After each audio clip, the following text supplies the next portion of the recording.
Le Centropolis de Laval est fier de vous présenter, sur les ondes de la télévision régionale de Laval, votre émission « Ça vaut le détour ».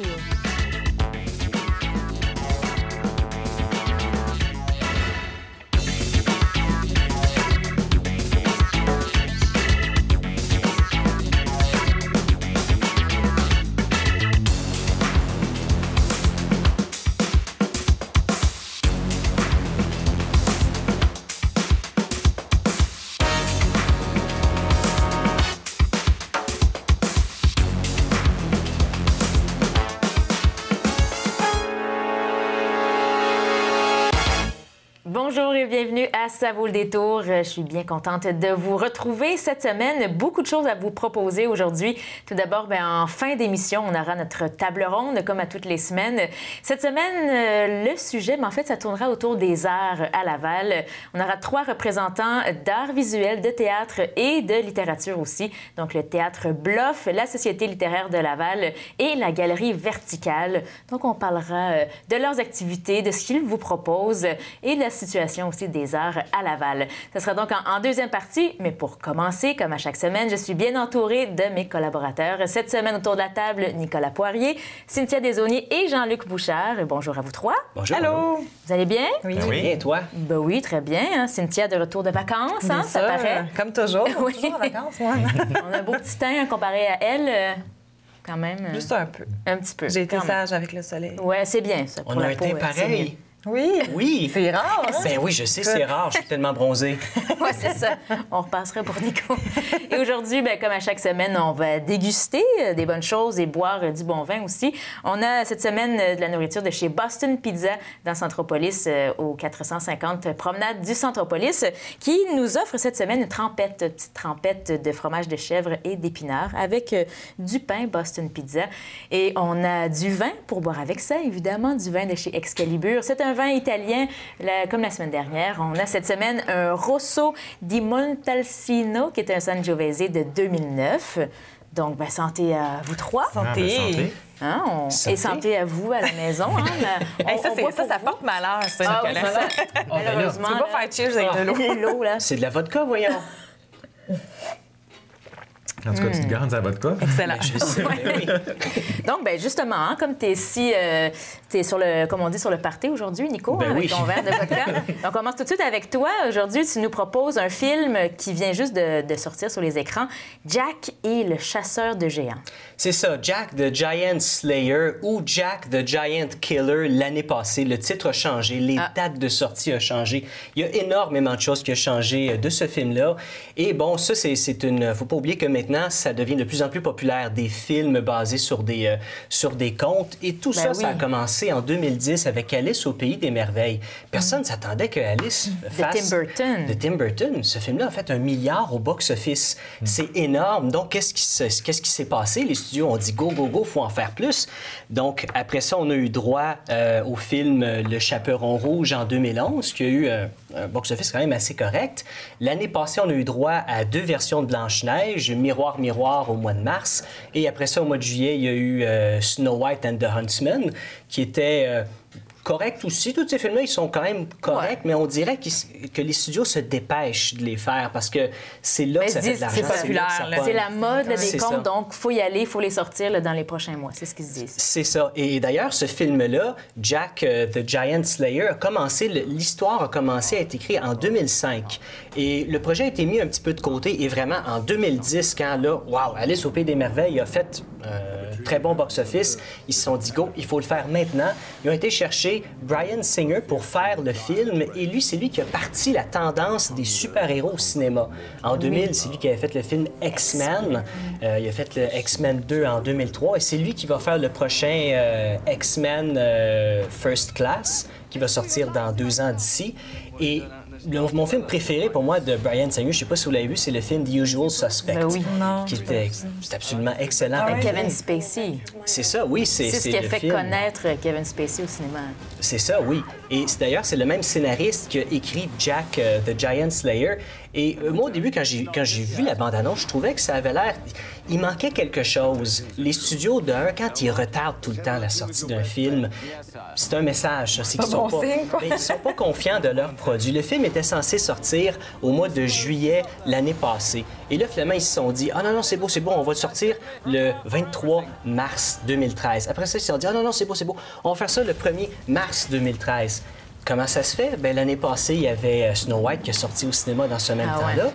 Et s'il l'aurait sorti dans 2 semaines d'ici, bien, il aurait fait compétition avec Oz, qui est beaucoup mieux coté, en tout cas, que ce film-là. Donc, c'était une bonne idée de le sortir maintenant.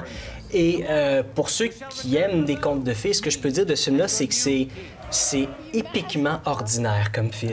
Mais déjà, moi, je suis allée voir la bande-annonce. J'ai pas vu le film, je suis allée voir la bande-annonce. Puis déjà, on dirait que on voit c'est quoi le film, là, en 2 minutes. On a une bonne idée du genre. Puis, comme tu dis, c'est peut-être pas un film qui est si nouveau dans sa formule. C'est un film qui a peut-être un bon divertissement. C'est drôle qu'il ait changé aussi de Giant Killer pour Slayer. Ça fait plus épique? Non, c'est beaucoup plus au niveau de la famille. Eux autres, ils cherchent à aller chercher les familles. Le public familial, c'est bien mieux parce qu'en général, quand on va au cinéma, on y va une fois, on y va pas 2, 3 fois dans la fin de semaine. C'est quand une famille va au cinéma, si tu essaies de séparer la famille, ça marche pas. Les familles vont voir un seul film ensemble, donc c'est beaucoup mieux d'aller chercher ce public-là. Puis Killer dans un titre, ça fait film pas d'horreur. Un peu moins familial. C'est ça, c'est peut-être pas la meilleure chose. Donc, ils ont changé de titre. Et c'est sûr que c'est un divertissement bien correct, bien acceptable. Ils réinventent pas la roue, ça fait la job. Mais au bout de la ligne, est-ce qu'on va vraiment s'en rappeler dans 5 ans? Je le sais pas. Mais ça prend-tu l'histoire au début? Parce qu'on dit que c'était inspiré de Jack et le haricot magique. Là, on voit dans la bande-annonce, il y a l'espèce de plantation d'haricots qui s'en va dans le monde des géants. Oui, il y a quelques petites choses qui changent, mais la base est la même. Et ce film-là, ce qu'il disait aussi, c'est que pourquoi est-ce qu'ils l'ont retardé d'1 an? C'était pour arranger les effets spéciaux, pour nous donner des meilleurs effets spéciaux. Ouais, c'est ça, je vais dire, les effets spéciaux, ça a l'air de quoi? Ils sont pas si géniaux que ça. Si je prends en considération le film Avengers qui est sorti l'été passé, les effets spéciaux étaient vraiment écœurants dans ce film-là. Donc, il y avait 1 an pour essayer de faire peut-être l'équivalent. Et ils sont pas arrivés, ça paraît. Quand tu regardes une image, puis c'est fake, c'est pas beau, ils auraient pu faire les géants pour de vrai. Ils ont fait en animation. Au complet. Au complet. Ah, OK. Ils ont pris les acteurs, ils ont pris leurs mouvements, puis bon, ils ont patché ça avec l'animation. C'est bien, mais tant qu'à faire, ils auraient dû tout le faire en animation. Ça aurait été beaucoup mieux visuellement. Il n'y a rien qui est incroyable, il n'y a rien qui choque tant que ça non plus dans le film. C'est vraiment juste très ordinaire. Et venant de Bryan Singer, il aurait pu faire quelque chose de mieux. Oui, pour son retour, là, lui qui avait, justement, tu le disais, qu'il allait revenir avec X-Men, il n'a pas fait le 3e... Le 3e film, il avait délaissé un peu les X-Men. Peut-être que pour lui, c'est pas le retour le mieux, mais quand même, pour toi, ça vaut la peine de le voir. Ça fait la job. Peut-être pas au cinéma. Peut-être attendre que ça sorte en DVD. C'est ça, oui. Ça va être le meilleur moment. On le voit sur iTunes, ça va être assez. Oui, c'est ça. Merci, Nicolas. Le yoga, c'est une activité qui est peut-être pas pratiquée par tout le monde, mais au moins on se connaît c'est quoi le yoga. Mais est-ce que vous savez c'est quoi le yoga chaud? Il y a un studio à Laval, le studio Idolem, qui est situé au Centropolis, qui vous propose d'essayer donc ces cours de yoga chaud. Et notre chroniqueuse Martine Larose est allée y faire un tour. Le hot yoga, ou plutôt le yoga chaud, gagne de plus en plus en popularité depuis les dernières années. Afin de mieux connaître l'art de cette mise en forme à chaleur extrême, on se déplace du côté du studio Idolem au Centropolis de Laval.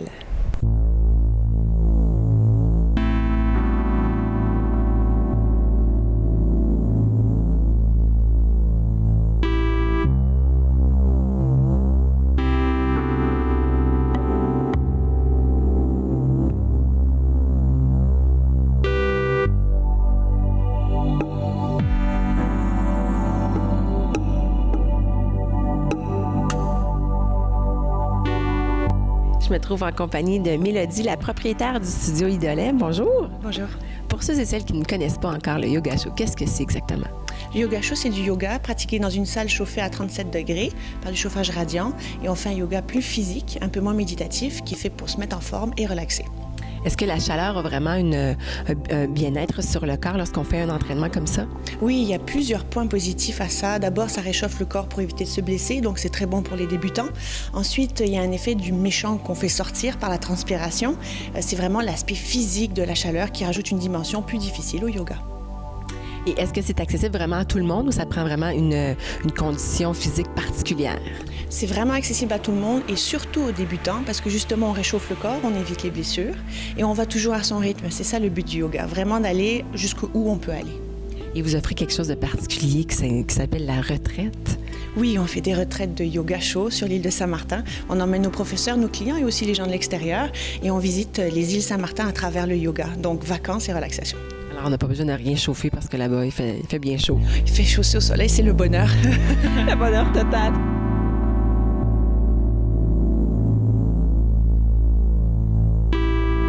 Alors, pour ceux et celles qui sont incertains de s'inscrire à long terme, on peut essayer aussi un cours. Bien sûr, toute première visite est gratuite pour voir si vous aimez ça.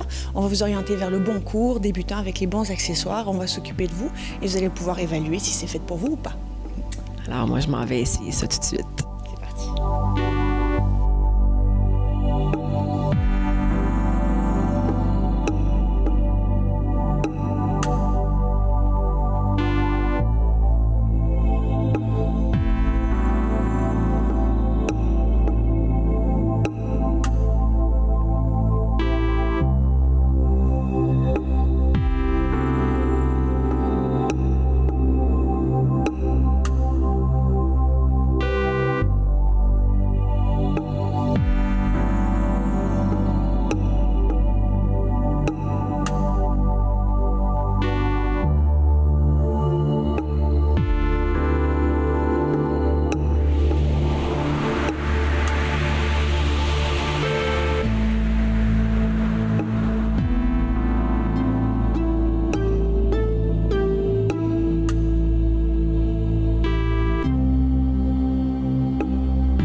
Après vous avoir parlé de yoga chaud, on va maintenant rester dans les activités physiques, mais on va plutôt parler de danse et d'une école de danse urbaine qu'il y a à Laval, Rebelle et Vagabond, qui a des nouveaux locaux d'ailleurs depuis quelques mois. Et Jean-Luc, tu es allé visiter cette école. Oui.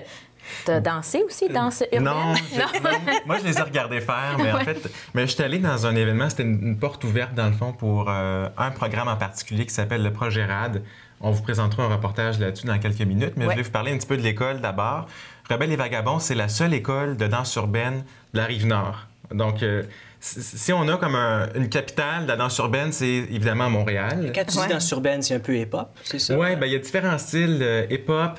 Là, j'ai apporté la petite carte parce que, honnêtement, je ne m'y connais pas beaucoup en style de danse urbaine, mais il y a du breaking dance, crump, popping, dancehall. Je suis allé voir sur YouTube quelques-uns de ces styles-là de danse. Ah ouais. Puis, c'est vraiment la seule école spécialisée dans ces types de danse-là, sur toute la Rive-Nord. Ah, mais c'est fun. 3-4 écoles comme ça à Montréal environ. C'est ça. Puis celui qui l'a fondé, c'est Éric Zig-Martel. Peut-être que c'est un nom qui vous dit quelque chose si vous avez suivi la série Il danse avec Nico Archambault. Oui. Il a donné des cours, il a donné des ateliers. Ouais. Pour des cours pour une formation au sol, dans le fond. J'imagine que c'est plus le breaking, là, breaking dance. Puis ce qu'il a fait en 2008, il a fondé cette école-là dans sa région. Il vient aussi de la Rive-Nord. Et 150 étudiants en ce moment. Les plus grosses écoles, c'est du 800 étudiants. Donc, il y a encore de la place pour promouvoir ce qu'il fait, dans le fond, ce qu'il offre comme cours, comme service. Surtout que c'est la seule dans la région, là, donc ça peut être intéressant. Puis c'est des danses quand même qui ont gagné en popularité dans les dernières années. Là, ben oui, avec tous les films, là, c'était toutes ces affaires-là, c'est tout les danses urbaines. Penses-tu qu'ils montrent à danser sur du dubstep? Genre sur du Skrillex? Peut-être, mais il y a un type de danse, c'était le popping. Je sais pas si vous savez c'est quoi un peu, là. Ben, c'est des mouvements saccadés. Tous les muscles là, qui sont... En tout cas, honnêtement, je sais pas... C'est un peu comme des robots, là. Ils vont comme un peu comme des robots. Un bon exemple, ça. J'ai pris quelques cours de danse urbaine. Ah oui? Il y a quelques temps. Dans ton temps. Oui, dans mon temps. Non, il n'y a pas si longtemps, mais... Mais ça pourrait peut-être, sur ce genre de musique-là, en tout cas, j'ai comme l'impression que ça pourrait peut-être s'adonner là-dessus. Mais Éric Zig-Martel, c'est assez intense parce que lui, il donne des cours comme ça à son école, mais il va aussi donner des formations dans le Grand Nord pour différents projets. C'est un objectif un peu... pour ramener la communauté, pour contrer la violence. Donc, c'est très intéressant. Parce que c'est une danse qui plaît aux jeunes, surtout aux adolescents. C'est quelque chose, on dirait, qui les touche parce qu'ils écoutent justement des musiques qui sont reliées à... Et tout le monde peut faire ça, de la danse comme celle-là, même les personnes qui ont des besoins plus particuliers. Et justement, pour y arriver, il y a le projet RAD qui est mis en place, réservé aux danseurs pour des personnes qui ont des difficultés physiques ou mentales. Je vous présente d'ailleurs un reportage que j'ai préparé là-dessus. Très intéressant, on va aller voir ça.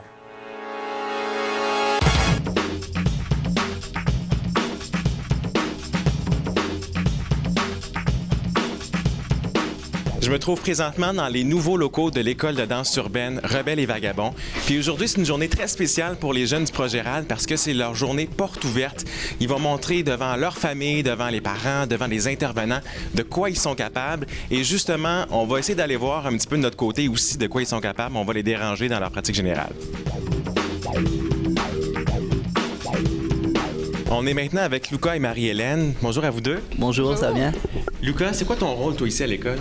Moi, je suis un coach et enseignant pour les jeunes du projet RAD. Et je viens de temps en temps pour motiver et les forcer à faire beaucoup d'exercices et tout ça. Ils ont-ils besoin de beaucoup de motivation? Non, actuellement, c'est eux qui nous donnent la motivation. Alors, en fait, c'est une partage. Alors, on apprend de tout le monde, ça se prend de nous-mêmes et tout ça. Avant qu'on aille plus loin, peut-être nous expliquer un peu c'est quoi le projet RAD? Donc, le projet RAD, c'est un programme de danse qui est pour toutes les clientèles avec des besoins un petit peu plus particuliers, que ce soit au niveau physique, donc des difficultés, on a de la dystrophie myotonique en ce moment, que ça soit aussi déficience, trisomie, autisme, donc vraiment toutes les clientèles qui pourraient avoir besoin de cours un petit peu plus adaptés. Donc, on essaie de répondre à cette clientèle-là, mais dans des environnements d'école de danse régulière. Donc, qu'ils ne soient pas mis à part, mais qu'on soit vraiment dans un contexte avec les autres danseurs. C'est des danseurs aussi, donc réservés aux danseurs, donc ils ne sont pas mis à part, sont vraiment dans le même environnement, mais avec des petites particularités, des professeurs qui sont formés pour leur enseigner. Y a-t-il des moments où, justement, ils sont intégrés dans des projets avec les danseurs, des cours réguliers et ceux du projet RAD? Oui, absolument. Ça, c'est vraiment le concept. C'est vraiment l'intégration de tous les danseurs ensemble. Alors, on fait, à la fin d'année, il y a toujours un grand spectacle et on crée des transitions, des routines. Dans la danse, on appelle ça des routines. Alors, c'est des chorégraphies ensemble pour des transitions. Et nos jeunes fait ça, et aussi les danseurs qui prennent des cours réguliers aussi. Tout le monde est vraiment cool avec ça.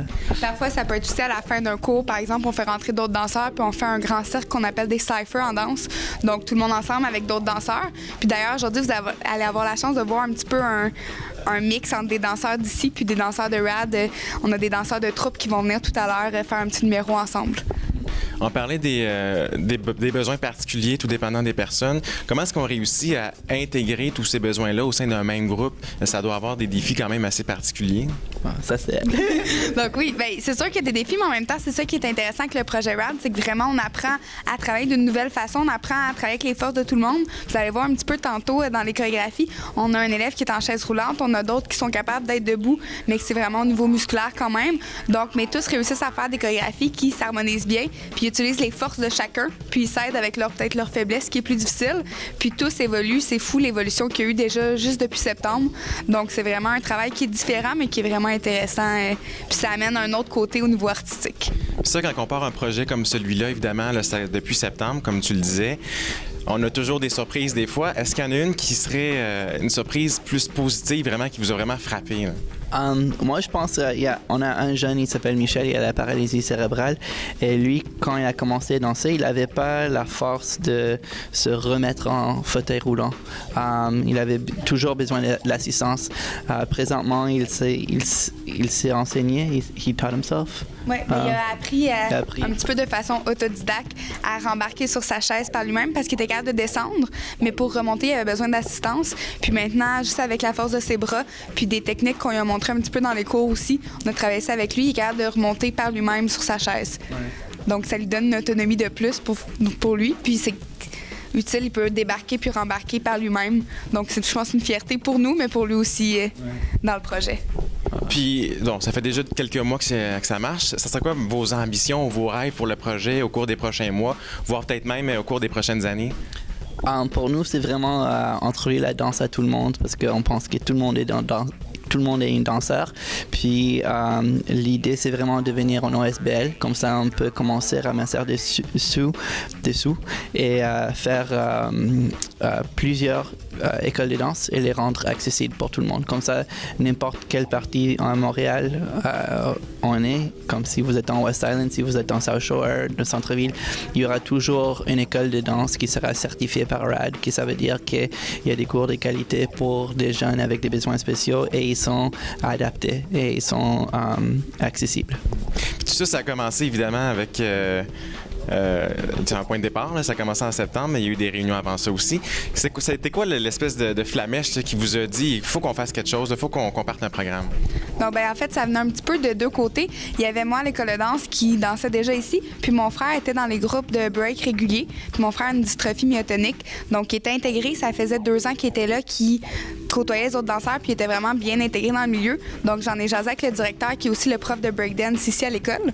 Donc, on a jasé ensemble, on a eu l'idée du projet, puis de son côté, Luca avec Mélissa, donc l'autre cofondatrice, ont eu un petit peu la même idée. Donc, on s'est assis les 4 ensemble, on a regardé c'est quoi qu'on avait en tête, un peu les idées, puis finalement, c'est devenu un gros projet collectif, les 4 ensemble. Maintenant, on est avec Anne et Héloïse. Bonjour, Anne. Bonjour. Et Héloïse. Salut, Héloïse. Salut. Donc, là, vous autres, ça fait quand même quelques temps. Vous êtes avec les gens de Rebelles et Vagabonds pour le projet RAD depuis les débuts, depuis le mois de septembre? Oui, c'est un groupe de danse avec des personnes qui ont des difficultés en allant chaise roulante, puis il a appris à danser avec nous, puis on fait des chorégraphies, puis on a fait des petits spectacles aussi avec ça. Qu'est-ce que vous aimez le plus du projet RAD? Ben moi, le plus, ça apprend à faire des mouvements, là. Ça apprend les autres tu vois le problème, puis on développe ça avec le projet. Toutes sortes de choses. Là. Est-ce que ça vous aide à développer d'autres attitudes dans vos mouvements, dans le quotidien aussi? Ben, ça nous aide à dépasser nos limites et à dire qu'il n'y a pas de limites et pas d'excuses. Donc, ça nous aide à dire aux jeunes qui n'ont pas de faire avoir peur parce qu'il n'y a pas d'excuses, pas de limites dans le projet RAD. Pas de limites, pas d'excuses, ça veut dire beaucoup d'efforts. Est-ce que des fois, c'est un petit peu plus difficile que d'autres? Ouais, là. Surtout quand si c'est pas notre de note, ben il faut accepter ça, ben il faut le faire quand même, là, c'est le but.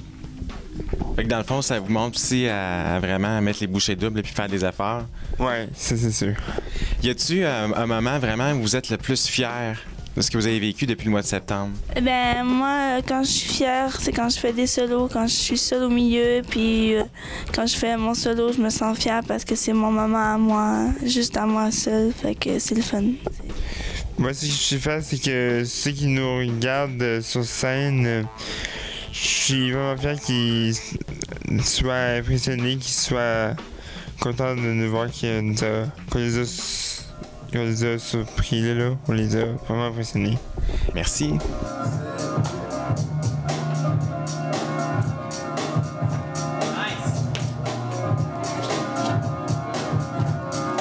Si vous souhaitez avoir plus d'informations sur l'école de danse urbaine Rebelles et Vagabonds, rendez-vous sur leur site Internet et vous trouverez aussi une foule d'informations sur le projet RAD.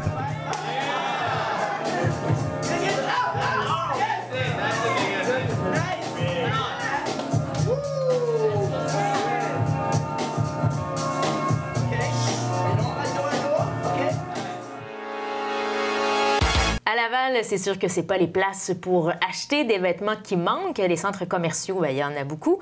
Mais une place que vous connaissez peut-être, qui est fort intéressante et qui cache quelque chose d'intriguant, c'est le Village des Valeurs. Et là, Cynthia, tu nous parles donc d'un détour à faire au Village des Valeurs parce que peut-être qu'il y a des choses qu'on soupçonne pas là-bas. Non, mais c'est vrai, c'est parce que je me suis toujours posé la question. Moi, je vais souvent au Village des Valeurs puis je me promène, tu sais. Puis, t'es chanceuse. Moi, je peux pas y aller, je suis allergique à la poussière. Sérieux? Voyons donc. C'est vrai, c'est ça, mais c'est pas des blagues. Écoute, fait que je me promène de village de valeur. De village en village. De village en village. Et pourquoi j'ai pensé au village des valeurs? C'est parce que je me suis inspirée un peu du vidéoclip de Thrift Shop. Tu sais, là, I got $20 in my pocket. Puis là, il se fait un style avec son 20$. Non, mais c'est tellement vrai parce que tu peux aller là-bas puis trouver des affaires. Tu fais comme, voyons donc, j'ai trouvé un manteau. Là, c'était tout un manteau en Suède avec de la fourrure pour $5. Suède pour $5? Non, écoute, c'était incroyable. C'est comme une méga vente de garage, mais plus organisée. On y va comme pour l'Halloween. Il me semble que c'est ça qu'on se dit. On va trouver des déguisements. Oui, souvent, les gens vont y aller pour l'Halloween, mais il y a beaucoup de costumes neufs aussi pour l'Halloween. Mais toi qui as été souvent, moi, je rêve de me trouver ça. Tu sais, un saut de ski comme des années 80, le rose, oui, puis le flash, mais pour les hommes. Tu vas en trouver. Il y a même les skis des années 80 qui viennent avec. Ah, ouais. Non, je veux pas les skis, je fais pas de ski. C'est pour le style, vraiment, juste le style. Ça aurait été bon pour les Gloufest aussi, ça, le petit style années 80. Ah oui, c'est cool. En tout cas, tu peux trouver plein d'affaires là-bas. Écoute, j'ai trouvé une chaise en rotin. Ça coûte cher, une chaise en rotin. Là. C'est une chaise des années 80, là, on s'entend. Là. Mais écoute, je l'ai pognée pour 15 $. C'est ridicule. Là. Mais en tout cas, je parle du village des valeurs parce que je trouve ça intéressant. J'ai vu sur leur site Internet que, dans le fond, c'est un cycle de recyclage qu'ils font. Donc, ce qui arrive, c'est que le village des valeurs s'associe à des organismes communautaires qui sont dans la région. Puis, mettons, Nicolette a un organisme, et là, tu te dis, écoute, je vais appeler des gens pour savoir s'ils ont des trucs à donner, tout ça. Tu ramasses plein de boîtes, et ensuite, le village des valeurs t'achète tes boîtes. Est-ce que c'est au poids ou c'est non, je pense que c'est par boîte. Fait que tu remplis ta boîte. Par thème. Fait que tu mets une grosse couverture dedans, non, ça va. Et alors, le village de valeur ensuite paye les organismes communautaires à partir du nombre de boîtes, dans le fond, qu'ils reçoivent. Puis, dans le fond, c'est bon parce que c'est ça. On sait que les organismes communautaires aussi, souvent, ont besoin de financement. Donc, c'est une façon, en même temps, d'aider les gens, parce que ceux qui vont magasiner là, qui peuvent s'acheter des vêtements pas chers, bien, c'est aussi, bon, ça contribue à ce que des gens puissent acheter des vêtements à bas prix. Mais ça, fait que c'est ça. Fait que donc, comme je disais, là, après ça, ils ramassent les articles, on a un triage, bon, ils regardent ce qui est vendable, ce qui n'est pas vendable. Ensuite, ils vendent les trucs. Et les trucs qui ne sont pas vendus sont envoyés dans des pays en développement pour justement que ces gens-là puissent ouvrir leur propre commerce et vendre à prix... Je savais pas ça. Oui, c'est ça, mais moi non plus. Non. Et vendre à prix abordable, dans le fond, à des gens qui ont peut-être c'est vraiment de passer la durée de vie des biens à son maximum. C'est ça, vraiment. Puis, dans le fond, c'est bon pour tout le monde, c'est bon pour la collectivité. Dans le fond, les gens bénéficient de prix avantageux. C'est bon aussi pour le fait que, comme je disais tantôt, on envoie ça aussi national et international pour faire créer des marchés et que ces gens-là bénéficient aussi de ça. Puis, pour la planète, parce que, dans le fond, l'année passée, en un an, je pense, ils ont empêché 20 milliards de livres de vêtements, de textiles de se rendre dans des sites d'enfouissement. Donc, c'est 20 génial. milliards de dollars. Là. OK, 20 milliards de dollars.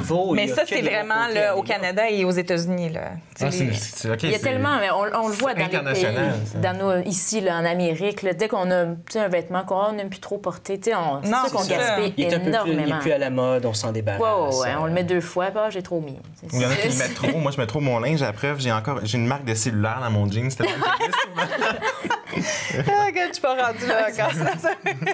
Le vendre au village des valeurs, ils vont dire avec poche de cellulaire intégrée. C'est ça. Moi, je vois ça déjà dans 5-10 ans. Là. La poche de cellulaire déjà faite dans les magasins, super cher. Je vais les garder, c'est sûr.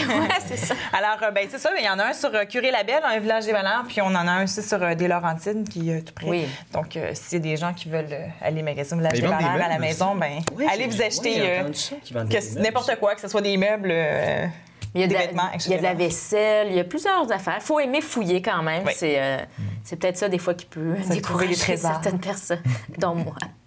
Moi qui n'aime pas trop magasiner, déjà d'aller là. Mais c'est vrai que j'ai rencontré plein de gens qui... Je disais, hey, sont donc bien belles tes bottes. Ah, village des valeurs, 4 $. C'est ça, on se donne un style unique. Oui, vraiment. Belle suggestion. Merci beaucoup, Cynthia. Merci à vous. Depuis le 8 mars, à travers le Canada, il faut le dire, ce sont les rendez-vous de la francophonie. C'est un événement, je ne sais pas si vous en avez entendu parler, grand événement national Non? Non. Oui, je regarde les yeux. Moi, j'essaie de voir si j'étais le seul qui n'avait pas entendu parler de ça, mais c'est cool. On attend plus d'informations. Alimente-nous, là. Mais non, les rendez-vous de la francophonie, en fait, c'est au Canada, évidemment, on est francophone au Québec, mais il y a des communautés francophones dans chaque province, en Acadie, bien sûr, dans d'autres provinces aussi. Et donc, du 8 au 24 mars, c'est l'occasion de célébrer, de faire des liens entre les francophones de tout le pays par toutes sortes d'activités. L'année dernière, par exemple, il y avait eu plus de 1000 activités organisées à travers le pays. Et je vous en parle, là, je parle du pays, mais je vous en parle parce qu'à Laval, cette année, bien, il y a une activité qui est donc en lien avec ces rendez-vous de la francophonie. Et là, cette année, parce que, en fait, il faut dire que le thème des rendez-vous de la francophonie cette année, c'est la joie de vivre. Ah, okay. Donc, la joie de vivre. Des activités avec ce thème-là. Autour de la joie de vivre, du sens de l'humour. Donc, sens de l'humour, on pense à... Humoriste, on pense à Juste pour rire. Oui, c'est ça. Et entre autres, donc, comme le thème de cette année, c'est la joie de vivre, justement, toute la stratégie un peu marketing des activités ont été faites en collaboration avec Juste pour rire. Ah. Et l'activité de Laval, qui va avoir lieu le 15 mars, s'inscrit vraiment là-dedans. C'est la soirée rencontre humoristique. Donc, parce que, oui, des humoristes, il y en a qui sont nés à Laval. Je ne sais pas si vous connaissez Martin Perizzolo. Je m'en rappelais, mais je me rappelle plus. Martin Perizzolo, ça vous dit quelque chose? Non. Non? Peut-être Luc Leblanc? Alex Douville? Oui. Oui? Bon. On a un oui. Au moins un oui. Mariana Mazza, Sylvain Granger. Oui. Et, bon, de la relève, peut-être que là, vous les connaissez moins. T'es bonne. Charles Pellerin et Anas Assouna. C'est deux humoristes de la relève. Donc, ces 7 humoristes-là vont participer le 15 mars aux rencontres humoristiques. Il y en a-tu qui viennent d'ailleurs? Mais Mariana travaillait avec nous ici à TVRL. Oui, elle est humoriste maintenant. Ah, ben. Elle est très drôle, notre Mariana. Oui. Donc, elle va participer à cette soirée-là, qui sera animée par Corinne Côté, qui est une humoriste également qu'on connaît. Donc, c'est un spectacle vraiment unique qui a été créé pour l'occasion, pour les rendez-vous de la francophonie. Et ça s'est créé en collaboration avec la Centrale des artistes, qui est un peu, une centrale qui gère des artistes ici à Laval, et la Conférence régionale des élus de Montréal. Donc, c'est une soirée gratuite où vous pourrez voir donc ces 7 humoristes vous faire des numéros inédits, des numéros qui vont tourner donc autour, oui, de la francophonie. Bon, c'est sûr, c'est déjà des numéros en français, mais c'est vrai que c'est bien pour célébrer la langue dans l'humour. Ah oui, c'est toujours le fun aussi d'aller voir un spectacle. Bien, c'est très populaire. On sait que les humoristes au Québec... en plus, fantastique. C'est gratuit. Bon, les places sont limitées, évidemment. Vous allez vous inscrire. Je vous dis, bon, pour vous inscrire, vous contactez la Centrale des artistes. Il y a les coordonnées qui apparaissent à l'écran en ce moment. Vous pouvez appeler par téléphone ou communiquer avec eux par courriel. C'est le vendredi 15 mars et j'ai pas donné le lieu encore, c'est au restaurant Patio Vidal, qui est situé donc à Laval sur le boulevard de la Concorde Ouest au 1323. Donc, je dois mentionner ça. Quelque chose que j'aime bien du Patio Vidal, c'est qu'on peut déjeuner 24 heures. Moi, j'adore prendre un déjeuner à 4 heures du matin et il y a tellement peu de restaurants qui offrent ça. Mais allez déjeuner tout en riant. Ça va faire passer peut-être difficilement le bacon puis les œufs, mais bon.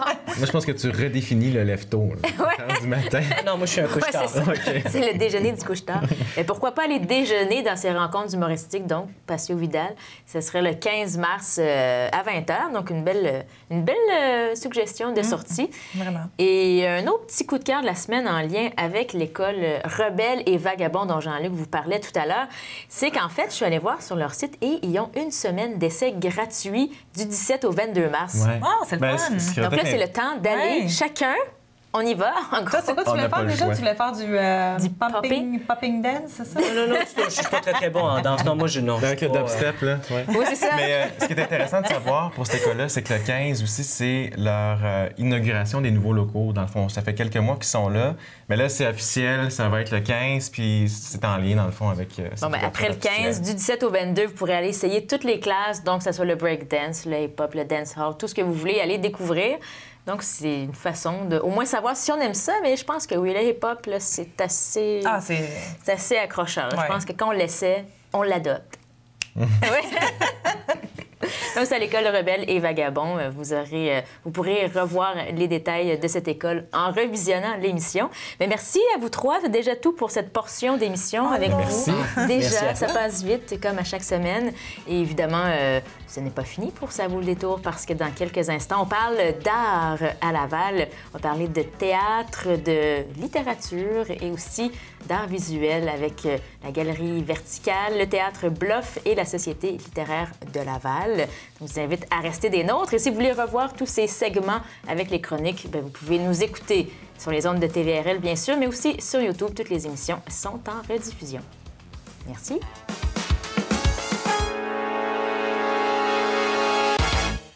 C'est la deuxième portion de Ça vaut le détour qui commence à l'instant. Et comme je vous l'ai annoncé en introduction, on parle d'art aujourd'hui. Plusieurs disciplines, théâtre, littérature et art multidisciplinaire, avec trois invités fabuleux. On a tout d'abord Mme Leslie Piché, présidente de la Société littéraire de Laval. Bonjour. Bonjour. Charlotte Panaccio-Letendre, qui est la directrice artistique de Vertical Centre d'artistes. Oui, bonjour. Bonjour. Et Mario Borges, qui est directeur général du Théâtre Bluff. Bonjour. Bonjour. Bonjour à vous trois. Merci d'être présents aujourd'hui. Oui. Merci. J'attendais une petite réponse. Ben oui, on est content d'être là. Oui, c'est ça. Oui. Une belle discussion en vue. Et là, avant de parler d'art en général à Laval, vous qui œuvrez donc dans vos compagnies respectives ici, on va d'abord vous présenter un petit peu pour ceux qui ne vous connaîtraient pas. Je commencerai par la Société littéraire de Laval. Vous êtes tous des compagnies qui ont existé depuis plus de 20 ans. Ah oui. Donc, à Laval, la Société littéraire de Laval, vous existez depuis plusieurs années, depuis 85. Donc, ça fait presque 30 ans. Absolument. Et vous soutenez les auteurs. Oui, et on est le seul organisme de création littéraire à Laval. On est reconnu par la Ville, évidemment, et le ministère de la Culture. Mais on produit, et c'est surtout ça qui est notre bébé, on produit la revue Brève. Oui. Qui est la seule de vraiment 100% lavalloise et qui n'est absolument pas subventionnée d'aucune façon. Ce qui fait que cette revue-là, qu'on produit 2 numéros par année, il faut évidemment trouver le moyen de la sauver. Puis à chaque fois, c'est toujours essayer de sauver ce bébé-là. Parce que c'est un peu les archives de beaucoup de choses qui se sont faites et qui se font souvent. Ça, il faut dire, ce sont que des auteurs lavallois qui proposent des textes. Ça peut être des auteurs qui sont pas nécessairement lavallois, mais qui ont un attachement ou qui ont participé à un événement lavallois qu'on a créé. Et ces auteurs-là, bien évidemment, il y a beaucoup d'auteurs professionnels, il y a des auteurs en devenir, mais il y a toujours la question de la rigueur. On passe toujours par un comité qui va sélectionner les textes en fonction de la meilleure qualité possible, bien sûr. Et la raison pour laquelle je veux en parler, puis je vais passer assez rapidement, mais je veux quand même le dire, c'est qu'on est en campagne de financement, bien sûr, parce qu'on veut absolument trouver le moyen d'assurer la pérennité de Brève. Et c'est la raison pour laquelle on organise un événement qui sera un concert bénéfice le 5... Attendez... Le 5 mai. Je vais passer rapidement. Le 5 mai, justement, à 15h, à la chapelle du Mont-de-la-Salle, qui est un endroit absolument superbe. Oui. Et ce sera avec le Quatuor Molinari, qui va être accompagné de lecture par Daniel Panton. Et l'auteur de l'œuvre va être sur place, Denis Goujon, qui est un compositeur contemporain, bien sûr.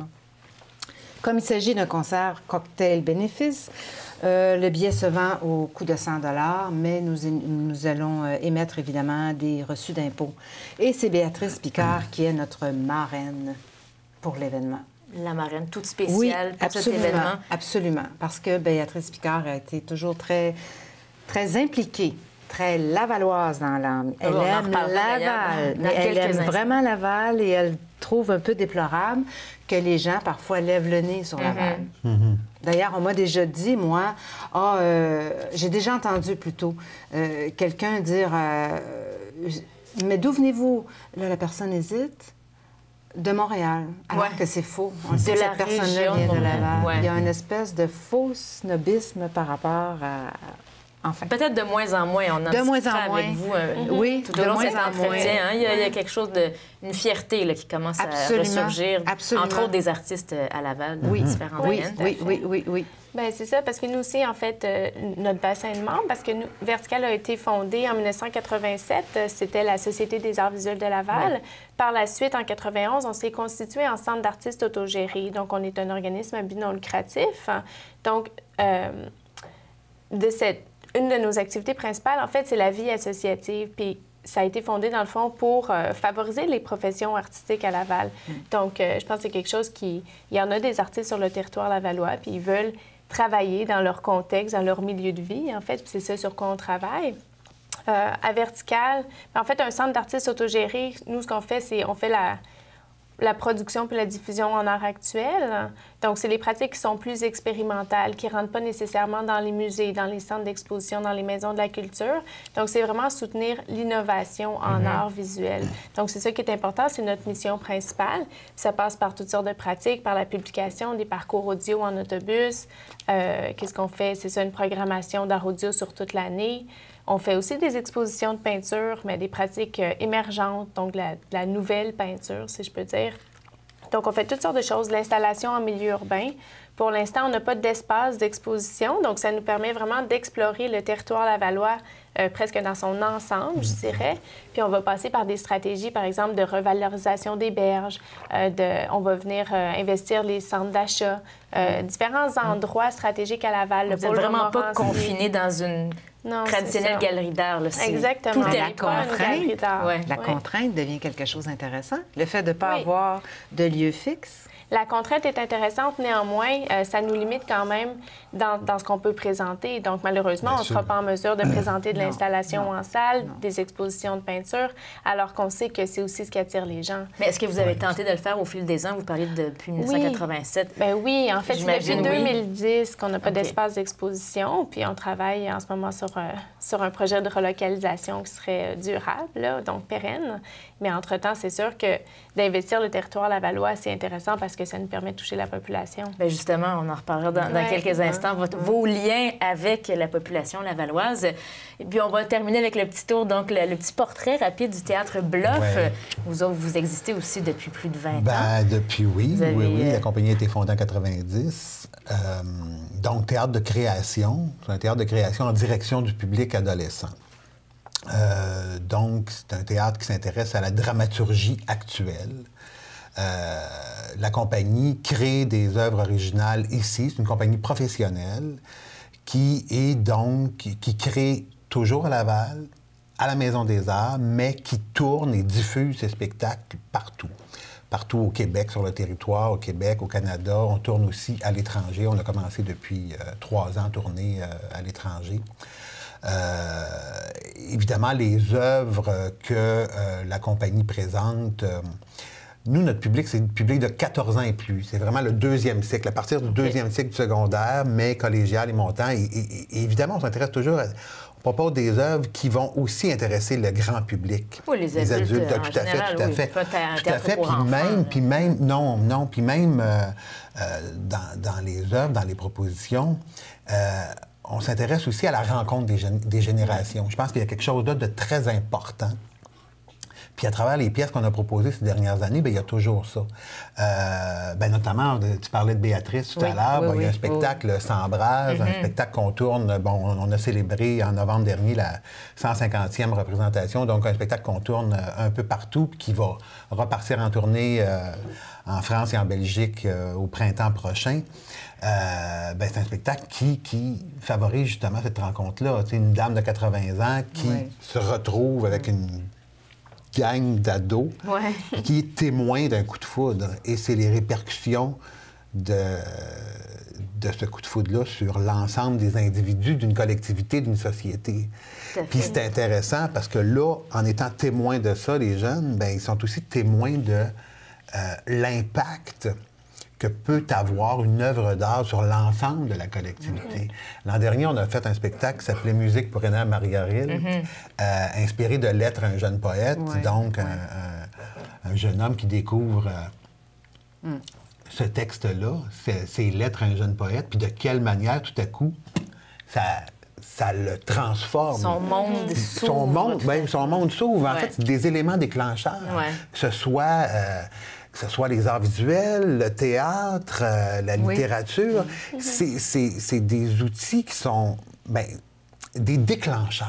Des rencontres. Des rencontres. Vraiment des rencontres émotives. C'est comme si le témoin de ça devient comme participant aussi. Parce que quand tu es émotivement impliqué, surtout au niveau, justement, des spectacles, ou même des œuvres, ça peut être très troublant. Absolument. Puis dans ce sens-là, Bluff, on a démarré il y a 4 ans environ un comité des jeunes lecteurs qui s'appelle Aficionado. Oui, ça, c'est vraiment intéressant. Parce que toute compagnie de création digne de ce nom, tout théâtre a un comité de lecture qui, normalement, c'est des professionnels qui siègent au comité de lecture. Puis nous, on a décidé de donner la parole aux adolescents. À votre premier public, finalement. Oui, au premier public. Mais donc, il y a des rencontres en amont, il y a des rencontres c'est en collaboration avec la commission scolaire, le Collège Laval, il y a des rencontres dans plusieurs écoles. Il y a des animations qui sont faites, des rencontres où, en classe, la dramaturgie est démystifiée, puis ils apprennent à décortiquer c'est quoi un texte et donc à se bâtir un esprit critique, etc., etc. Puis au final, il y a un comité de 12 jeunes qui sont rassemblés, puis qui après ça se rencontrent à 3-4 reprises dans l'année. Et là, ils vont analyser des textes originaux qui leur sont proposés. Et au terme du quoi, ils vont choisir un texte coup de cœur qui va être monté en lecture publique par une équipe de professionnels. Puis, ils vont assister à ça, j'imagine. Ils vont assister à ils assistent à ça. Ils vont ressentir toute la responsabilité qu'on leur mais c'est toujours des œuvres aussi, si on est soucieux de s'adresser à des thématiques, des grands enjeux actuels. Mais c'est ça que je trouve intéressant, en fait, dans le projet. Puis nous, quand on reçoit aussi des groupes d'adolescents ou des groupes scolaires, c'est ça qui est intéressant, c'est l'art comme point de départ sur des questionnements beaucoup plus généraux sur la société, sur la place des jeunes dans la société, la place de l'art. Tout à fait. Puis, comme tu disais, des fois, les rencontres avec les œuvres, c'est des moments déclencheurs. On voit que c'est plus juste quelque chose qui est à distance de nous, c'est une manière d'agir dans la réalité, dans le fond. C'est ce dont on peut prendre conscience à ce moment-là. Toute la richesse, c'est ça. C'est ça, la médiation, les activités de médiation. On dit c'est quoi?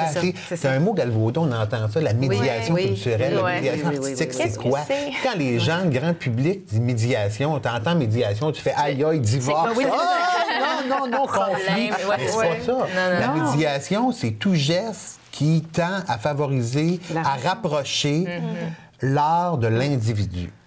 C'est ça, la médiation. Parce que l'art, comme vous le disiez, c'est pas à l'extérieur, ça fait partie de nos vies. Absolument. Et souvent, et ça, c'est même peut-être une question à la perception ou au positionnement de l'art ici à Laval, parce qu'on sait que l'art, vous parlez tantôt de financement, souvent, c'est le problème avec les compagnies artistiques. Mais ça, c'est général aussi, hein? Bon. Faut dire que... Pas juste ici. Non, c'est sûr. C'est en général... Non, c'est la perception de l'art. On se dit c'est quelque chose d'extra, quelque chose en surplus dans la vie. Un peu comme un luxe. Malheureusement, mais finalement, ça ne l'est pas. C'est vraiment... Non. Dit-on. Oui, pourtant, mais finalement, à réfléchir qui n'écoute pas de musique, qui ne lit pas un texte à chaque jour, quand même, ça fait partie de nos vies, mais peut-être, je ne sais pas pourquoi, ça ne fait pas partie vraiment intégrante de chaque individu. Bien, c'est comme si l'art ne faisait pas partie de notre culture. Exactement. Il y a comme un rejet de l'art dans la culture. Est-ce que vous avez vu des changements, par exemple, dans vos domaines respectifs au fil des ans? Avez-vous vu une plus grande ouverture, un plus grand intérêt? Je sais que pour les arts visuels, en fait, il y a une sensibilisation qui est en train de se faire, qui passe beaucoup par les galeries privées. C'est sûr qu'à ce moment-là, les formes d'art qui sont privilégiées, c'est des formes qui sont assez standardisées. Donc, on va parler effectivement d'un tableau au mur, donc d'un produit qui est commercialisable. Alors qu'en art actuel, il y a des pratiques qui sont hors les murs, qui sont installatives, donc qui sont faites pour des échelles muséales, donc qui sont immenses. Il y a des œuvres éphémères qui ne pourront jamais être reproduites. Il faut pas. Non, c'est ça, il faut pas. C'est dans leur nature. C'est comme la pièce de théâtre, elle est tout le temps réinterprétée. Donc, les centres d'artistes favorisent ce genre de pratiques-là.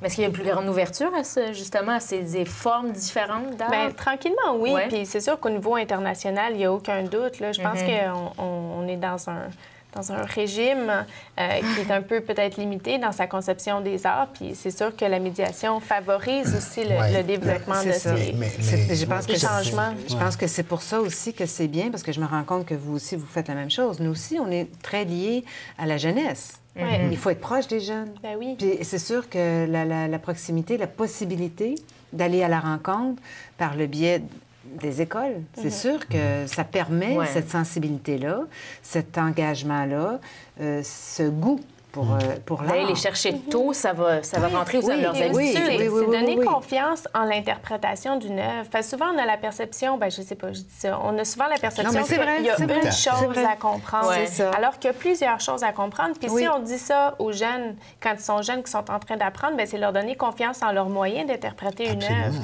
C'est souvent, il y a plusieurs façons. Vous parlez d'interprétation, je me souviens de certains cours, par exemple, d'histoire de l'art que j'ai pu avoir, que des fois, on nous disait, justement, on nous demandait d'analyser un tableau, une œuvre. Et c'est comme s'il y avait une façon de voir.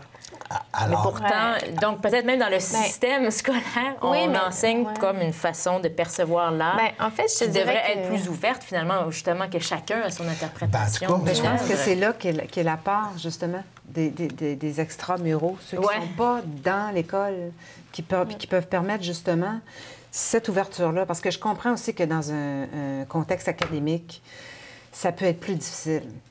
Parce que tu as toutes les contraintes, Il faut donner des bases d'interprétation, mais c'est sûr que les pratiques évoluent aussi. Puis en étant en contact avec ces nouvelles pratiques-là, c'est là qu'on peut ouvrir nos perspectives. Oui, tout à fait. Puis ces codes-là sont justement là pour ensuite favoriser cette espèce d'ouverture, parce qu'il y a quelque chose d'intangible, il y a quelque chose qui fait appel à l'inconscient aussi. Puis c'est d'amener les gens, le spectateur, à s'ouvrir, à avoir cette capacité-là d'émerveillement, je dirais, mais de faire confiance à ses antennes. Je crois comme spectateur, on a tous ça. Tu sais, moi, j'appelle ça la parabolique. Tu sais, je pense qu'on a toute une parabolique. Il faut avoir confiance à ça. Puis que tout à coup, ce qu'on reçoit comme énergie, comme message, comme code, ce qu'on décode face à une œuvre, bien, c'est la bonne chose, parce que c'est ce que tu reçois. Puis je pense que comme artiste, on tend toujours à faire appel à l'intelligence des gens. Tout à fait. Peu importe qui ils sont. Fait qu'à partir de là, quand tu t'adresses à l'intelligence des gens, tout le monde, c'est accessible. T'sais. Puis c'est beau de voir, moi je dis beaucoup à Laval présentement, je dirais dans les 4-5 dernières années, il y a quelque chose, il y a une effervescence, il y a quelque chose qui bouge beaucoup, ça bouge sur le territoire, il y a un bouillonnement. Les organismes...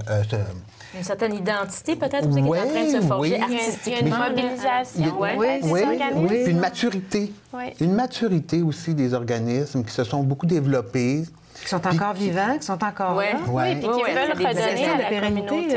Puis il y a une volonté aussi sur le plan municipal, puis que ce soit avec le Bureau des arts, etc., à rendre ça de plus en plus accessible, donner la place et faire en sorte que la culture, mais l'art prennent place dans la cité. Il y a de plus en plus cette volonté.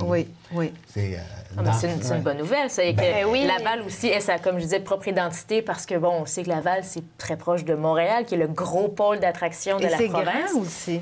Et il y a un grand territoire. Mais donc là, vous dites depuis peut-être 4-5 ans, là, Laval s'est renforcé dans son propre pôle, finalement. Tout à fait. Puis on vise à faire encore davantage dans les prochaines années. Il y a encore beaucoup à faire, c'est sûr. Justement, j'allais demander, ce serait quoi les défis là, chez vous, de ce que vous pourriez dire au cours des prochaines années? Bien, notamment, c'est le temps. Récemment, on a formé un organisme qui s'appelle le Réseau des organismes culturels et des artistes lavallois. ROCAL. Le ROCAL. Vous dites vous, c'est tous les organismes en même temps? Les organismes professionnels venus de l'intérieur, vraiment. Oui. Bien, né d'une volonté de se rassembler, de prendre position, d'avoir une vision commune et de travailler à l'amélioration des conditions artistiques, des conditions de création. Des infrastructures, par exemple. Notamment, il y a l'accessibilité à des outils, de la technique, là, dans le fond. Donc, pour tout le monde aurait accès aux mêmes outils. Parce que notamment, il y a un manque au niveau des infrastructures, il y a centre de création, des outils professionnels. On a un manque à ce niveau-là. Il faut se doter d'outils et d'infrastructures qui vont permettre à l'ensemble des organismes de pouvoir prospérer davantage, puis de pouvoir créer chez nous aussi, mais de pouvoir aussi être en mesure, nous, par exemple, on tourne à l'international, être en mesure d'accueillir des gens, Et c'est dans la rencontre que les choses deviennent possibles. Ça permettrait, c'est ça, d'avoir un centre de création artistique à Laval. C'est, dans le fond, de réaliser le potentiel de la ville, de concrétiser le potentiel des organismes qui sont là, parce qu'il y a des organismes professionnels qui sont là depuis longtemps. Donc, on pourrait, c'est ça, atteindre... Donc, l'idée, ça serait de faire un centre pluridisciplinaire. Oui, tout à fait. Qui émerge, c'est ça. Puis, ça favorise aussi la rétention. Ça favorise aussi la rétention des artistes sur le territoire. Quand tu as des outils... stimulant aussi. Quand tu as des outils pour le faire... Tu as tout le brassage des gens qui se côtoient, des collaborations entre des auteurs de romans, aussi, théâtre. Oui, tout à fait. Absolument. Il y a tout à Laval. Il y a tout. Et là, vous en êtes où là, dans les démarches? Vous dites le rassemblement s'est créé il y a quoi, un an et demi? Oui, je dirais 18 mois. C'est quand même les débuts. C'est quand même... Il y a beaucoup d'éléments sur lesquels... C'est un processus de... Il y a beaucoup d'éléments sur lesquels il faut travailler. En même temps, il faut bouger différents trucs... au niveau des structures aussi, parce qu'il faut travailler avec les acteurs en place. Faire des grands mouvements comme ça, bien, il faut travailler avec le politique aussi. Oui, c'est ça. Est-ce que la réponse... On sait que tout est en mouvement présentement. Oui, au niveau politique, à la base, c'est ça. Il faut tenir compte de ça. C'est difficile. C'est un projet... On ne peut pas être contre ce type de projet-là parce que ça crée des milieux de vie. Ah non, tout à fait. C'est des lieux pour le public. C'est peut-être les moyens encore que soit la ville ou le gouvernement provincial peut vous donner. C'est d'arrimer. C'est d'arrimer tous les acteurs. On travaille conjointement avec les acteurs municipaux là-dessus, ça c'est sûr. Puis il y a un plan d'action très précis de déposer là-dessus. Mais bon, évidemment... Déjà déposé, OK? C'est un projet déposé. En fait, nous, on sait exactement sur quoi on s'en va, sur quoi on veut travailler. Puis après ça, des projets d'immobilisation, ça se bâtit. Ça prend le temps que ça prend. L'immobilisation... C'est ça. Puis c'est comme ça relève souvent de décisions politiques, une journée ça se peut, puis le lendemain, ça retarde de 6, 8, 10, 2 ans. Mais la volonté des organismes est là pour travailler ensemble et de concert avec. Et ça, c'est quand même récent, cette volonté de se rassembler. C'était pas là il y a 10 ans, ça, à Laval. Je pourrais pas vous dire. Oui, mais peut-être pas aussi fort, pas pour dire on le fait vraiment, on crée le rassemblement. Je pense que tout le monde était tout le temps pas mal dans le mode consolidation peut-être de sa propre survie. Ah oui, parce que c'est quand même un grand territoire. Puis au niveau du tissu comme tel, culturel et artistique, je sais pas, à un moment donné, ça a commencé à émerger. Il y a eu des partenariats à un moment donné avec certaines expositions, la salle Alfred Pellin. Après ça, il y a eu des rencontres. On a fait quelque chose ensemble déjà avant que Charlotte arrive. Elle était très jeune. Bien, il y a eu, dans le temps qu'il y avait encore, dans le temps que la galerie avait pignon sur des Laurentides, boulevard des Laurentides. C'est ça, d'avoir des lieux. Il y avait une belle exposition, chaud et froid. Oui, tout à fait. Je vous le montre rapidement, le cartonnet, je trouve ça tellement beau. Pour lequel, d'ailleurs, des œuvres ont été jumelées à des auteurs. Ah, ouais. Et ici, le petit bonhomme qui émerge de l'eau dans le brouillard, j'ai un poème qui est vraiment collé à ça. Et j'ai rencontré l'auteur quand on a fait le lancement de la revue. Et j'étais tellement émue de la rencontrer parce que son petit bonhomme qui sort de l'eau, puis c'est quelque chose de long, qui a pris le temps d'émarrer et tout. Avec mon poème, je la voyais dans l'Assemblée, elle était toute habillée en blanc. Elle avait l'air d'un ange, c'était comme une révélation. C'était extraordinaire. Mais c'est ça, il faut créer des lieux de rencontre pour les disciplines artistiques. Absolument. Oui, c'est pour ça. Plus il y aura de lieux de rencontre, plus les organismes vont travailler ensemble, puis plus le geste de création né à Laval va prendre place. Oui, tout à fait. Et que le lien aussi avec le public aussi va se renforcer. Oui, tout à fait. Puis ça va devenir des lieux ouverts sur la ville, puis en lien avec les citoyens. Oui, tout à fait. Extrêmement important. On n'est pas coupé des citoyens. Oui, c'est ça. On travaille avec. On a besoin. Ben oui, parce que c'est comme ça aussi. Et l'art, c'est pas être artiste, c'est pas être dans sa bulle, puis vivre en dehors de la société. Non, mais vraiment pas. Contrairement à ce que beaucoup de gens pensent. Ça, c'est un mythe. Il faut que l'artiste crève la faim, puis il faut qu'il soit dans une petite mansarde. Dans la forêt isolée pour créer. Oui, c'est ça, l'inspiration va venir de l'art. On a tellement de rééditions de comptes à faire. Au moins, vous êtes là pour nous prouver c'est quoi vraiment l'art. Et c'est une bonne nouvelle, ce rassemblement. Donc, Rocal, c'est ça le terme? Donc, le Rocal, en espérant que ce centre de création voit le jour plus tôt que tard, j'espère, pour vous tous. Et pour nous tous aussi, pour vous tous également à la maison, vraiment de pouvoir aller à toutes sortes de spectacles différents dans un même lieu. Parce qu'il va y avoir également un lieu de diffusion. C'est sûr que ce ne sera pas la salle mettons, André Mathieu, mais ça va être une salle limitée qui va permettre des événements ponctuels, des lectures pour expérimentales ou peu importe. Une belle nouvelle pour la scène artistique lavalloise pour dire que ça bouillonne ici, qu'il y a des artistes, le public est là. Mais merci beaucoup à vous trois. C'est déjà tout. C'était une discussion fort intéressante, vraiment bouillonnante, autant que vos arts respectifs. Je rappelle, on avait Mario Borges, directeur général du Théâtre Bluff, Charlotte Panaccio-Letendre, directrice artistique de Vertical Centre d'artistes, et Leslie Piché, présidente de la Société littéraire de Laval. Merci beaucoup. Au plaisir de vous retrouver autour de cette table. Merci beaucoup aussi à vous. Et je vous rappelle que la semaine prochaine, on vous suggérera d'autres choses parce qu'à Laval, oui, ça vaut le détour.